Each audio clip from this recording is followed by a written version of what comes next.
Hello everyone, good evening. स्वागत है आप सभी का ऑनलाइन स्टडियो में। आज के इस वीडियो हम लेकर आए हैं आपके लिए बिहार से मेंस के पेड सेट का सॉल्यूशन सेट नंबर 8। तो इस वीडियो को एंड तक देखिए और देखिए इसमें कि मैथ्स और रीजनिंग के क्वेश्चंस किस तरह से दिए गए थे। अगर आपने बाकी के सेट्स को नहीं देखा है तो जाकर के प्लेलिस्ट में चेक कर सकते हैं। तो चलिए इस वीडियो को हम लोग शुरू करते हैं।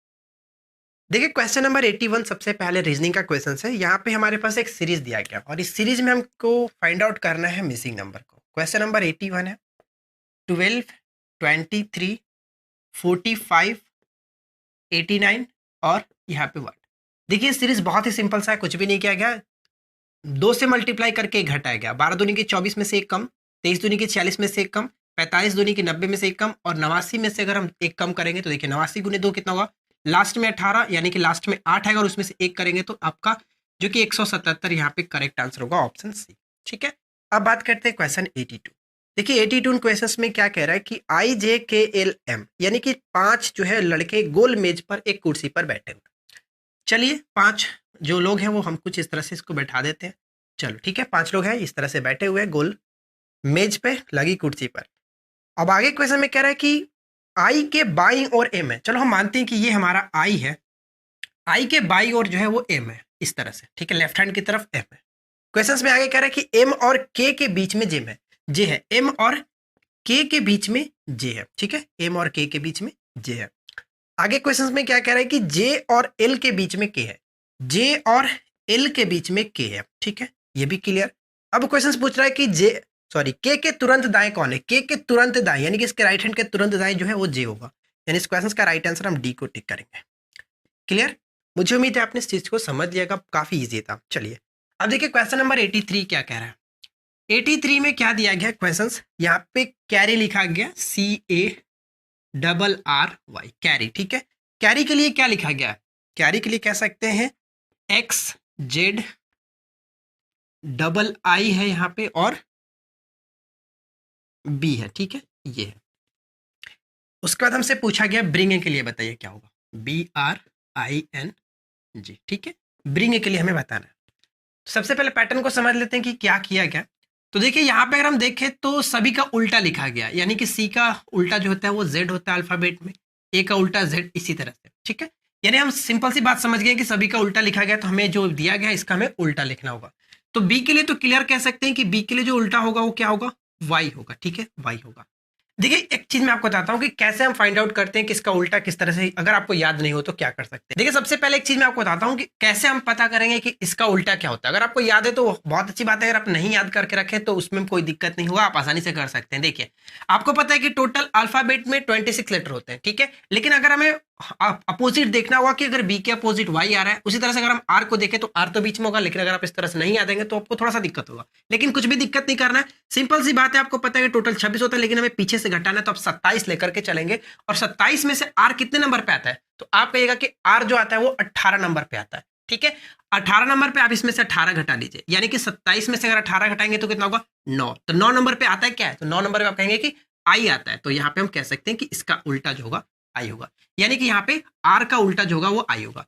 यहाँ पे भी देख सकते हैं आर का उल्टा जो कि आई दिया गया है, कोई दिक्कत नहीं। उसी तरह से आई का उल्टा हम लिख भी सकते हैं यहाँ पे आर। ठीक है, एक दूसरे का उल्टा हो गए। एन जो होता है क्या होता है, एन जो होता है वो 14, अगर हम पीछे से देखेंगे तो 13 आ जाएगा, 13 नंबर पे एम आता है। अब हम देखते हैं क्या हमारा ऑप्शन मैच कर रहा है कि नहीं कर रहा है। वाई आई आर एम, और देखिए जी का उल्टा हमारा यहाँ पे जो कि एक टी हो जाएगा, कोई दिक्कत नहीं। यहाँ पे हमारा ऑप्शन सी बिल्कुल सही तरीके से सेटिस्फाई कर रहा है। ठीक है ना, तो मुझे उम्मीद है कि आपने इस चीज को समझ लिया होगा किस तरह से यहाँ पे किया जाता है। क्लियर, चलिए अब क्वेश्चन नंबर 84 देखिए। 84 में क्या कह रहा है, 84 में हमारे पास एक सीरीज दिया, सॉरी एक मैट्रिक्स है और इस मैट्रिक्स को समझते हैं। वाट 13 49 और यहाँ पे फिर क्या 9 17 और 69। ठीक है, नीचे हमारा 13 है, 11 है और 59 है। बताइए कि इस पैटर्न में क्या किया गया, थोड़ा सा समझिए क्या किया गया। देखिए मैंने आपको कई बार बताया कि अगर जहां पे ज्यादा लगता है तो हो सकता है कि ये इधर से ये पैटर्न कुछ भी किया गया हो तो इधर से करते हुए यहाँ पे लाया गया। ठीक है, तो हम लोग वही कोशिश करेंगे कि इस पैटर्न को समझने और इसके बाद यहाँ पे 59 किस तरह से लाया गया, क्या किया गया। तो देखिए सिंपल सी बात है, आपको बताता हूं कि अगर इसमें 13 में 2 से गुना कर ले और प्लस में 11 में 3 से गुना कर ले, यानी कि स्टार्टिंग वाला जो है इसमें आप 2 से गुना करेंगे, इसमें 3 से गुना करेंगे, तो 13 दूनी की 26 और 11 तिहाई 33, दोनों को जोड़ के देखिए आ रहा है 59। ठीक है 59। उस तरह से अगर हम इसको देखें तो क्या होगा, 9 दूना 18 और 17 दूना 34, 18 और 34 को जोड़ करके देखिए आ रहा है कि नहीं आ रहा। कितना होगा यहाँ पे, सॉरी 3 से गुना करना है ना, सॉरी लास्ट में 3 से, तो इसमें 3 से गुना करना है, 17 तिहाई 51, तो अब यहाँ पे आ जाएगा आपका 69। क्लियर।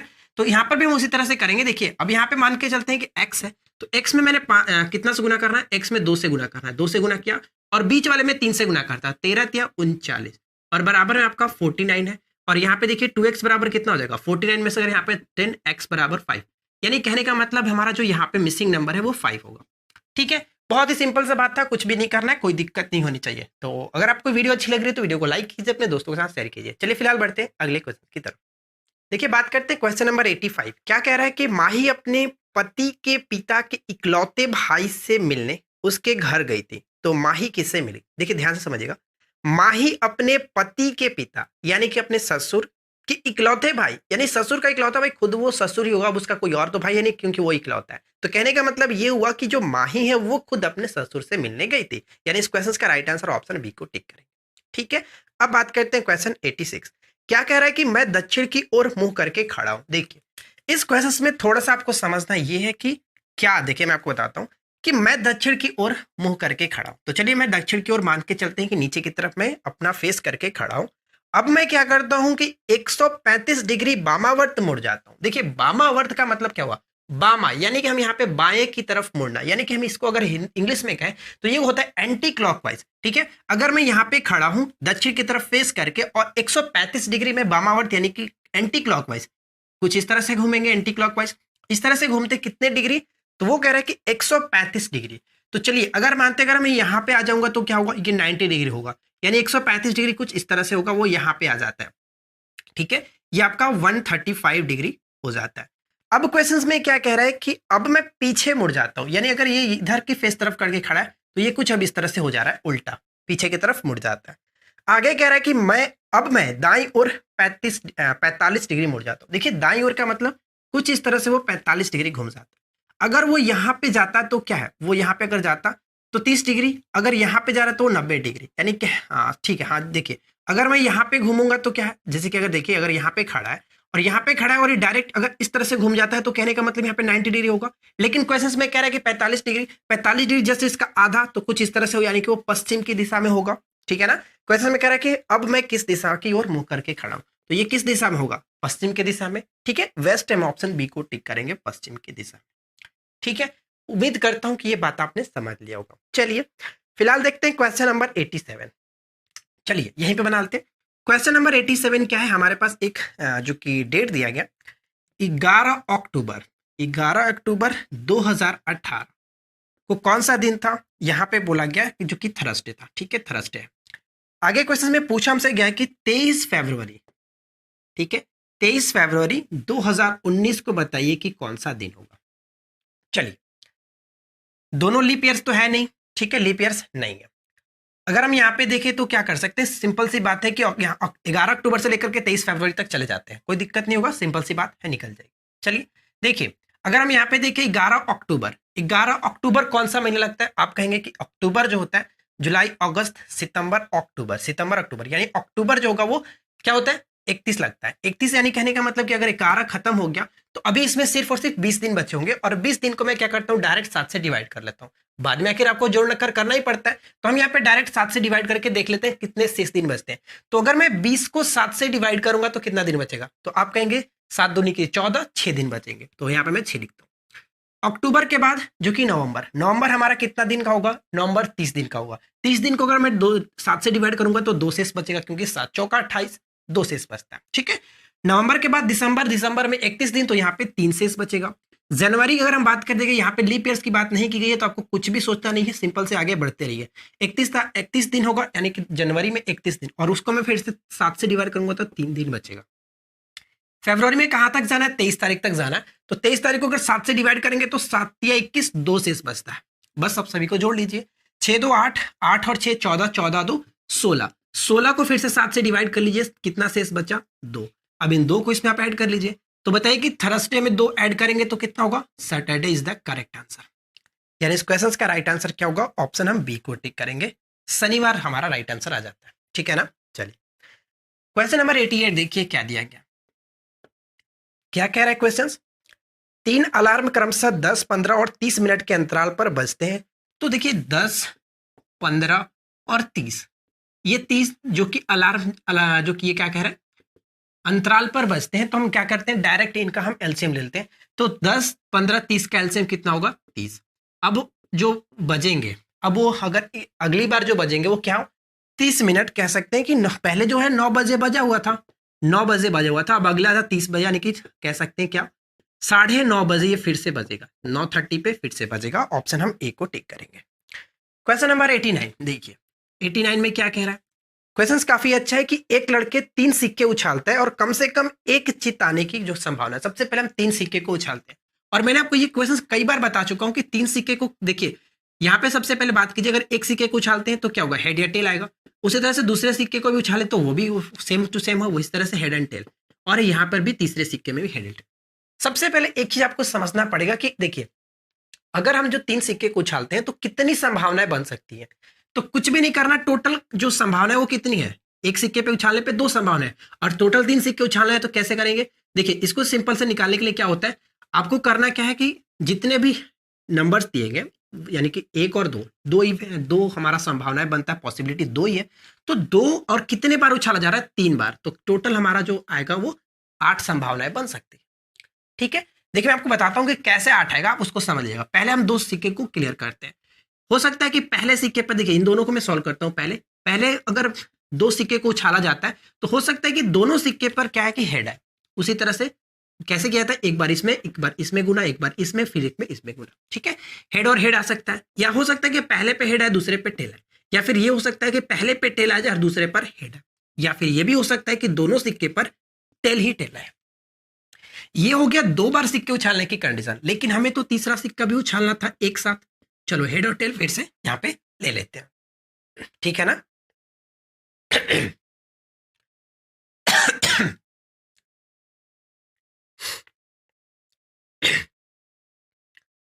अब देखिए यहाँ पे हम क्या करते हैं। अब देखिए हम यहाँ पे क्या करते हैं, सिंपल सी बात है, जिस तरह से हम लोगों ने यहाँ पे किया था उस तरह से यहाँ पर भी करेंगे, यानी एक बार इसमें गुना करेंगे। देखिए हेड हेड हेड, हो सकता है कि अगर एक साथ 3 सिक्के को उछाला जाता है तो तीनों पे हो सकता है कि हेड हेड ही आए। ठीक है, उस तरह से अगर हेड हेड आए, एक बार हो सकता है कि हेड हेड टेल आ सकता है। ठीक है, अब इसके हम करते हैं दोनों के साथ, head tail head, head tail head हो सकता है, हेड टेल टेल भी हो सकता है, हेड टेल टेल हो सकता है। ठीक है, अब इसको करते हैं, टेल हेड हेड आ सकता है, टेल हेड हेड आ सकता है, या फिर टेल हेड टेल आ सकता है, टेल हेड टेल आ सकता है, या फिर हो सकता है कि तीनों पे टेल टेल हेड है, या फिर ये हो सकता है। देखिए टोटल 8 हुआ कि नहीं? 1 2 3 4 5 6 7 8, यही तो हम लोगों ने कहा था कि टोटल 8 पॉसिबिलिटी आपकी हो सकती है। अब क्वेश्चंस में क्या कह रहा है, हम उस पे चलते हैं। क्वेश्चंस में कह रहा है कि कम से कम एक चित यानी हेड आने की जो कि संभावना कितनी होगी? कम से कम एक से कम नहीं, कम से कम एक, अधिक से अधिक कितना भी हो सकता है। तो कम से कम एक हेड यहां पर भी है, एक हेड यहां पर भी आपका मिल जाएगा, हेड यहां पर भी है, हेड यहां पर भी है, हेड यहां पर भी है, यहां पर भी, यहां पर भी, लेकिन इसमें नहीं है। तो हमसे क्वेश्चन में पूछा गया था कि कम से कम, तो देखिए कम से कम एक हेड होना चाहिए, उससे ज्यादा हो कोई प्रॉब्लम नहीं, लेकिन एक तो जरूर है। तो देखिए 7 टोटल है, और टोटल कितने में से? 8 में से, यानी इस क्वेश्चन का राइट आंसर क्या होगा? 7/8, जो कि हम ऑप्शन डी को टिक करेंगे। बताइए कोई दिक्कत? बिल्कुल नहीं। अब देखिए क्वेश्चन जो हमारा दिया गया वो क्या है, एक आयत दिया गया और यहाँ पे रेक्टेंगल हमें फाइंड आउट करना है। चलिए कहाँ पे कर लेते हैं, चलो यहीं पे कर लेते हैं, सिंपल सी बात है, यहीं पे बना लेते हैं। कुछ इस तरह से दिया गया, इसको मैं हटा देता हूँ। ठीक है ना? चलो देखिए ये कुछ इस तरह से गया है, ये और यहाँ पे हमारा इस तरह से। ठीक है, देखिए हम इसमें काउंट करते हैं कितने हमारे पास रेक्टेंगल होते हैं। देखिए 1 2 3, ठीक है, 4 5 6, टोटल 6 हो गया इस तरह से। अब यहाँ पे देखिए 7 और यहाँ पे 8, ठीक है, और ये टोटल आपका 9। ठीक है, टोटल यहाँ से अगर देखें तो 9। उसी तरह से यहाँ पे देखें तो 10 और ये आपका 11 और ये टोटल 12। अब देखिए 12 तो हम लोगों ने ऐसे ही काउंट कर लिया। ऑप्शंस में चलते हैं, ऑप्शंस में क्या कह रहा है कि 4, 7, 9, 18। तो हम यहाँ पे देख सकते हैं कि 12 तो हमारे पास ऑलरेडी आ गया, तो अब फिक्स है कि ये तो हमारा 18 यहाँ पे होगा। लेकिन क्या हम कर सकते हैं कि नहीं कर सकते 18, वो भी देख लीजिए। 12 तो हो गया, देखिए 13 यहाँ पे दोनों पे देख सकते हैं, 13, 14, 15, ठीक है। अब यहाँ पे देखिए 16 और ये आपका 17, ठीक है, 17 ये हो गया। और उस तरह से देखें तो हमारा टोटल ये इन दोनों को मिला ले तो ये हमारा 18। क्लियर, बहुत आसानी से हम यहाँ पे कर सकते हैं। 18 इस क्वेश्चन का राइट आंसर हमारा हो जाएगा, कोई दिक्कत नहीं होनी चाहिए। ठीक है, चलिए फिलहाल बढ़ते अब मैथ्स के क्वेश्चन की तरफ। देखिए क्वेश्चन नंबर 91 यहाँ पे क्या कह रहा है कि निम्न समीकरण में किसका मूल्य यानी कि रूट जो है वो वास्तविक है। सबसे पहले ये बात समझिए कि वास्तविक जो रूट होता है उसके लिए कंडीशन क्या होना चाहिए। उसके लिए हमारा कंडीशन होना चाहिए b² - 4ac जो होना चाहिए वो 0 से बड़ा होना चाहिए, तभी हम कहेंगे कि ये वास्तविक मूल्य है। ठीक है, क्लियर। अब हम यहाँ पे देखते हैं ऑप्शन हमारा कौन सा है जो कि सेटिस्फाई करेगा इस तरह से। देखिए हम अगर हम यहाँ पे पहले ऑप्शंस को चेक करें तो क्या होगा। पहले ऑप्शंस को कहने के देखिए यहाँ पे समझा देता हूँ ताकि आप फिर से आप खुद से कर सकते हो। 2x² - 7x + 5 = 0 के बराबर है। हमें यहाँ पे ये कंडीशन आना चाहिए b² - 4ac जो होना चाहिए वो 0 से बड़ा होना चाहिए। तो अगर मैं b² ये है तो कितना हो जाएगा 49, ठीक है, 7 7 49 माइनस 4ac 4ac यानी कि 4 दूनी के 8 5 40। तो देखिए बिल्कुल सही आ रहा है, जो है वो 0 से बड़ा है। तो ये हमारा कहने के राइट आंसर हमारा हो गया, बिल्कुल सही, कोई दिक्कत नहीं। उसी तरह से हम बाकी ऑप्शंस को भी चेक कर लेते हैं। एक सिर्फ और सिर्फ मैं आपको एक और बताता हूँ। देखिए 2x² - 3x + 4 दिया गया, सेकंड ऑप्शन बराबर 0। क्या ये है कि नहीं आ रहा, देखिए मैं आपको बताता हूँ। क्या है b², तो b² करेंगे तो 9 माइनस 4ac 4 4 दूनी की 4 चौका 16 दूनी की 32। अब देखिए आपका माइनस में आ गया, तो हम कह सकते हैं कि हमारा जो कि गलत हो गया, ये बिल्कुल नहीं होगा। इस कंडीशन में सिर्फ और सिर्फ आना चाहिए जो कि 0 से बड़ा, तभी हम कहेंगे कि वास्तविक मूल्य, यानी ऑप्शन हम ए को टिक करें। ठीक है, अब देखिए क्वेश्चन नंबर 92 क्या है। 92 में हमारे पास एक फिगर दिया गया और इस फिगर को हम ध्यान से देखें तो कुछ इस तरह से बनाया गया। ठीक है, CAD और ये आपका B। क्वेश्चंस में कह रहा है कि ए जो है वो 90 डिग्री है, ए भी बराबर दिया गया 100 और ये भी आपका 100 है, और ये टोटल जो है वो 125 के बराबर है। ठीक है, 125 के बराबर है। तो क्वेश्चंस में जो AD है वो लंब डाल रहा है, यहाँ पे लंब डाल रहा है। तो देखिए लंब डाल रहा है, हम यहाँ पे कह सकते हैं अगर ये दोनों बराबर है तो ये एंगल भी दोनों बराबर होगा। ठीक है, बिल्कुल बराबर है क्योंकि लंब डाल रहा है वैसे भी, और ये हमारा दोनों एंगल दोनों साइड बराबर है तो एंगल भी बराबर होगा। तो हमसे क्वेश्चन में पूछा क्या गया कि CD की लंबाई, यानी हमसे ये पूछा जा रहा है यहाँ की लंबाई। तो देखिए कहने का मतलब ये हुआ कि CD जो होगा वो सिंपल सी बात है कि CD जो होगा वो BC का आधा होगा, BC का आधा होगा, यानी 125 का आधा करेंगे तो कितना होगा 125 का आधा कितना हो जाएगा 61.5, सॉरी 62.5 ना, 62.5 इस क्वेश्चन का राइट आंसर है, जो कि हम ऑप्शन सी को टिक करेंगे। ठीक है, काफी इजी क्वेश्चन था, इसमें कुछ करना नहीं है। चलिए अब देखिए क्वेश्चन नंबर 93 क्या कह रहा है। 93 क्वेश्चन बहुत अच्छा प्रश्न है, आप इसको अच्छे से समझिएगा। क्या कह रहा है कि sine 7 sin square theta plus 3 cos square theta equal to में क्या लिखा गया 4 के बराबर है। अब यहाँ पे सबसे पहले हम थीटा निकाल लेते हैं कि क्या होगा। देखिए अगर इसको हम तोड़ना चाहे अच्छे से तो यहाँ पे 3 दिख रहा है, तो इसको भी हम कुछ इस तरह से कर सकते हैं।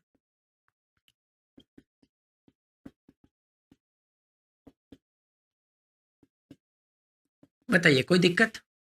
जस्ट मैंने 7 को अलग अलग कर दिया, 4 और 3 अलग कर दिया। ठीक है, ऐसा क्यों किया गया थोड़ा सा आपको समझ में आ जाएगा। देखिए साइन इसको मैं ज्यों करते हुए छोड़ देता हूं, दोनों में से मैं कॉमन कर लेता हूं। 3 को अगर मैं कॉमन करूंगा तो यहाँ पे क्या हो जाएगा, 3 कॉमन करेंगे तो sine square plus cos square theta, और आपको पता है कि sine square plus cos square equal to होता क्या है 1 के बराबर, तो ये सिर्फ और सिर्फ 3 हो जाएगा, 3 गुने 1 बराबर 4। अगर मैं यहाँ पे देखूं तो क्या होगा, sine square theta equal to 4 में से 3 गया तो 1 हो जाएगा यहाँ पे, और साइन स्क्वायर थीटा की वैल्यू क्या हो जाएगी 1/4, और स्क्वायर की वैल्यू 1/4 है, तो यहाँ पे सिर्फ और सिर्फ साइन थीटा की वैल्यू कितना हो जाएगा 1/2। ठीक है, सॉरी, और यहाँ पे देखिए साइन थीटा की वैल्यू 1/2 हो गया, तो 1/2 किसके में होता है आप बताइएगा। साइन के फॉर्म में अगर 1/2 किसका वैल्यू होता है, तो आप कहेंगे कि साइन 30 डिग्री होता है, साइन 30 डिग्री, यानी कि थीटा की वैल्यू क्या निकल गया, थीटा की वैल्यू निकल गया 30 डिग्री। क्वेश्चन में आपसे पूछा गया कि tan स्क्वायर थीटा बताइए, तो थीटा की वैल्यू तो 30 निकल ही गया, तो यानी कि tan स्क्वायर 30 डिग्री का वैल्यू कितना हो जाएगा, tan 30 डिग्री का वैल्यू होता कितना है, आप कहेंगे 1/√3, तो 1/√3, लेकिन स्क्वायर चढ़ा है तो ये हो जाएगा आपका 1/3। इस क्वेश्चन का राइट आंसर ऑप्शन ए को टिक कर सकते हैं। बहुत अच्छा प्रश्न है, ये क्वेश्चन अक्सर पेपर में देखने को मिलता रहता है, तो आप इसको अच्छे से समझ लीजिएगा, ठीक है ना। चलिए आगे बढ़ते हैं। देखिए क्वेश्चन नंबर 94 यहाँ पे क्या कह रहा है कि 10 मीटर ऊंचे एक प्लेटफॉर्म के शीर्ष पर एक टावर का उन्नयन कोण जो कि 30 डिग्री का कोण 30 डिग्री था। यदि टावर की ऊंचाई 70 मीटर हो तो प्लेटफॉर्म से टावर की ऊंचाई क्या। देखिए मान के चलते हैं कि जो प्लेटफॉर्म था ये कुछ इस तरह से, ठीक है। प्लेटफॉर्म की जो ऊंचाई है वो कितना है, 10 मीटर है। आगे क्वेश्चन में क्या कह रहा है कि प्लेटफॉर्म 10 मीटर ऊंचे एक प्लेटफॉर्म के शीर्ष से एक टावर का उन्नयन कोण। तो मानते हैं कि टावर कुछ हमारा यहाँ पर था, तभी तो इनके बीच की दूरी हमें फाइंड आउट करनी है। दूरी हम मानते हैं x है। अब ये टावर है, टावर के शीर्ष से इसका जो उन्नयन कोण बनता है वो कितना बन रहा है, तो 30 डिग्री का बनता है, ठीक है। ये 30 डिग्री का कोण बना रहा है। जब ये 10 है तो ये कह सकते हैं कि ये भी 10 होगा, ये भी 10 है। और क्वेश्चंस में दिया गया था कि टावर की टोटल जो ऊंचाई है वो यहाँ से लेकर के कितना था, 70 था, ठीक है। टोटल 70 है, तो ये 70 होता है, ये कितना हो गया, 60 हो गया, यहाँ तक लेकर के 60 हो गया। क्वेश्चंस में पूछा क्या गया कि प्लेटफॉर्म से लेकर के टावर के बीच की दूरी क्या हो, यहाँ से x। तो सिंपल सी बात है, ये x है तो ये भी x होगा। tan 30 डिग्री निकाल लेते हैं। tan 30 डिग्री बराबर क्या होगा, लंब बटा आधार, तो 60 बटे x। और tan 30 की वैल्यू कितनी होती है, 1/√3, 60/x। x की वैल्यू यहाँ से फाइंड आउट कर लीजिए, 60√3। बताइए कोई दिक्कत, बिल्कुल नहीं। ये क्वेश्चन काफी अच्छा था, आप आसानी से इसको कर सकते थे। चलिए क्वेश्चन नंबर 95 देखिए क्या कह रहा है। 95 कल मुझे कमेंट्स आया था कि सर कभी देखकर हमारे तरफ मुस्कुरा भी दीजिए। तो एक्चुअली ऐसा नहीं है कि हम सीरियस होकर पढ़ाते हैं, बस मेरा मकसद ये रहता है कि आप लोग मैथ्स को देखने आए हो तो मैथ्स को आप देख करके जा सकते हैं, ठीक है। तो बाकी कोई दिक्कत नहीं है, ऐसा नहीं है कि हम थोड़ा सा सीरियस होकर के पढ़ाते हैं। चलिए फिलहाल देखिए क्वेश्चन नंबर 95 क्या कह रहा है कि किसी बटुए में 25 पैसे और 50 पैसे के सिक्के जो कि समान संख्या में रखे गए, ठीक है ना, समान संख्या में। तो मानते हैं कि 25 पैसे की जो संख्या है वो x है, तो सेम टू सेम उसी तरह से यहाँ पर भी 50 पैसे के सिक्कों की संख्या भी x ही है। दोनों का जितना भी 25 पैसे के सिक्कों की संख्या जितना है उतना ही 50 पैसे के सिक्कों की संख्या, तो दोनों का मान लिए x, ठीक है। अब क्वेश्चन में क्या कह रहा है कि उनका कुल जो मूल्य है वो 22.5 रुपए, ठीक है, यानी कि 22.5 रुपया हो तो प्रत्येक प्रकार के सिक्कों की संख्या कितनी है। देखिए कैसे करते हैं, मान के चलिए कि रुपया जो हमारा इक्वल दिया गया वो रुपया है, तो 25 पैसे के रुपये में चेंज करेंगे तो कितना होगा, आप कहेंगे कि 1/4, और 1/4 यानी कि x/4 ये टोटल हो जाता है, ठीक है।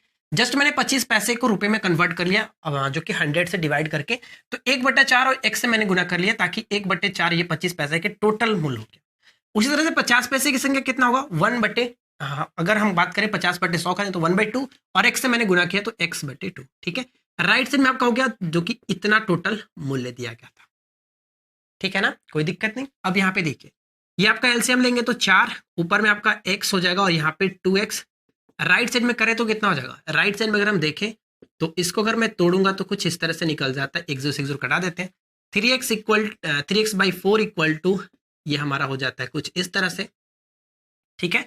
चलिए 5 से कटाते हैं, 5 दूनी की 10, और इसको हम कटाएंगे तो कितना होगा, 45 5 हो जाता है आपका 225। 2 से इसको घटा देते हैं, ठीक है, 3 से इसको घटा देते हैं, 15 3 45, यानी क्रॉस मल्टीप्लिकेशन करेंगे तो x बराबर कितना होगा, 15 दूना 30। x का मतलब क्या हुआ कि 25 पैसे की सिक्कों की संख्या भी 30 था और 50 पैसे की सिक्कों की संख्या भी 30 था। दोनों का आंसर हमारा 30 क्वेश्चंस का राइट आंसर हो जाता है। अब बात करते हैं नेक्स्ट क्वेश्चन। देखिए क्वेश्चन नंबर जो कि 96 काफी अच्छा प्रश्न है, अच्छा नहीं है, बस थोड़ा सा मतलब आपको समझना पड़ेगा। देखिए क्या किया क्या, देखिए क्वेश्चन में शायद हो सकता है थोड़ा आपको ना दिखता हो, लेकिन यहाँ पे क्या लिखा गया, 47 के पावर 6.5 है, ठीक है, 6.5 दिया गया।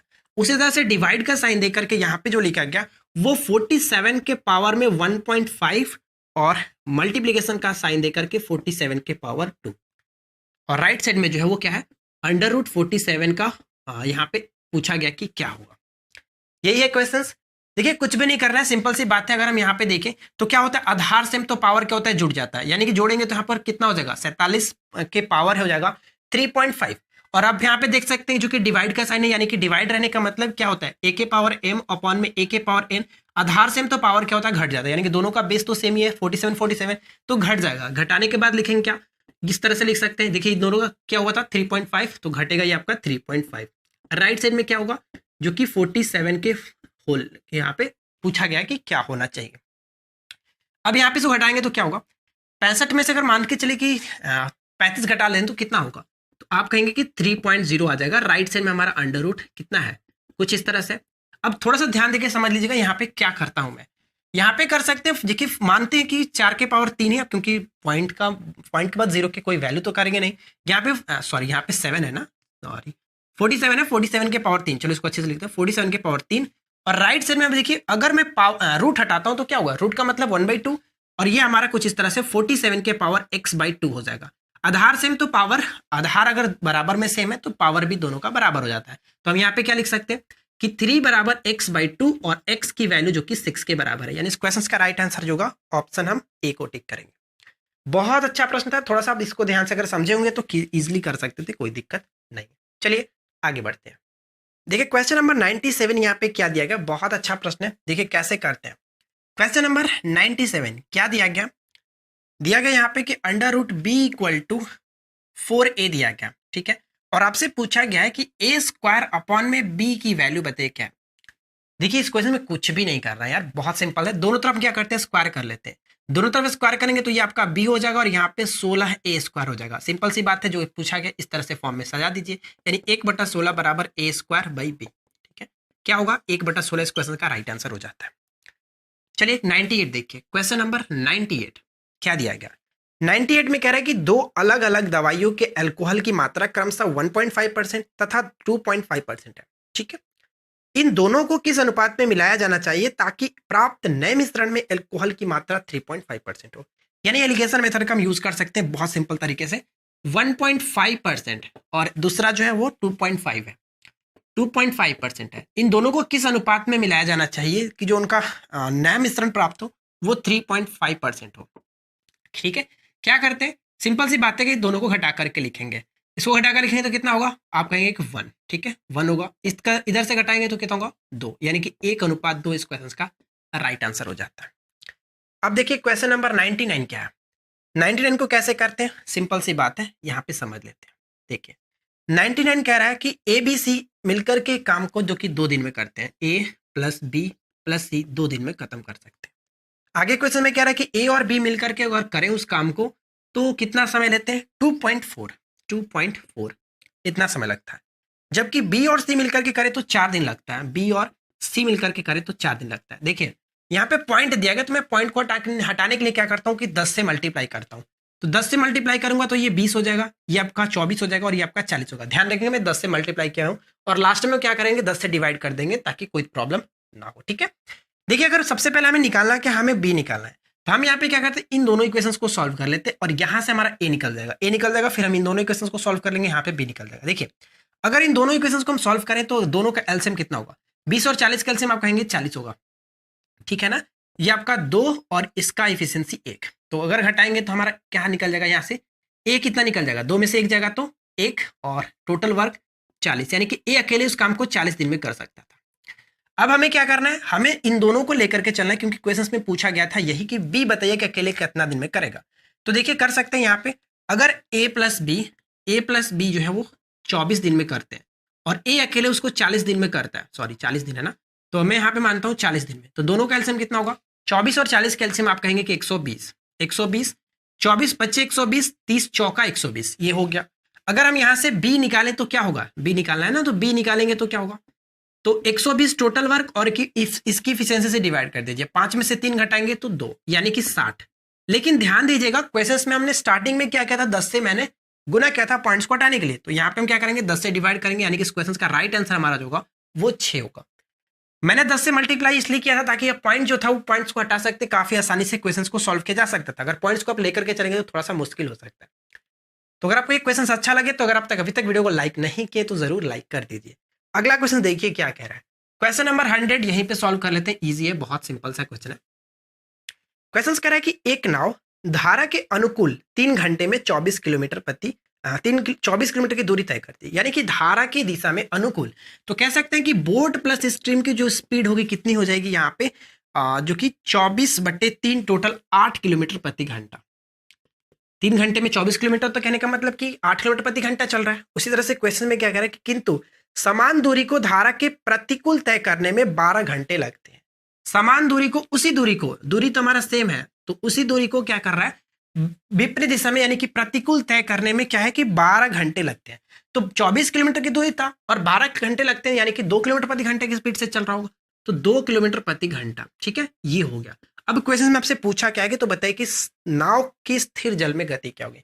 स्थिर गति यानी कि नाव की गति निकालने के लिए क्या करते हैं, 1/2 और दोनों को जोड़ लीजिए, 8 और 2 10, यानी कि 5 किलोमीटर प्रति घंटा इस क्वेश्चन का राइट आंसर हो जाता है। तो मुझे उम्मीद है कि आप लोगों को आज का ये वीडियो अच्छा लगा होगा। वीडियो अच्छा लगे तो लाइक कीजिए, अपने दोस्तों के साथ शेयर कीजिए, नीचे कमेंट्स करके बताइएगा कि आपको आज का वीडियो कैसा लगा। तो मिलते हैं किसी और वीडियो में नेक्स्ट टॉपिक के साथ। Thanks for watching, keep learning, have a good day. एक छोटा सा अपडेट मैं आपको बता दूं कि इस वीडियो के नीचे डिस्क्रिप्शन में एक लिंक दिया है, अकाडमी का लिंक है। अगर आप इंटरेस्ट रखते हैं तो जाकर के चेक कर सकते हैं। 60 डेज का बीपीएससी का कोर्सेज कराया जा रहा है, और अगर हमारे रेफरल कोड निरंजन 10 का यूज करेंगे तो आपको 10% का डिस्काउंट भी मिल जाएगा, अगर आप कोर्सेज को परचेज करना चाहते हैं।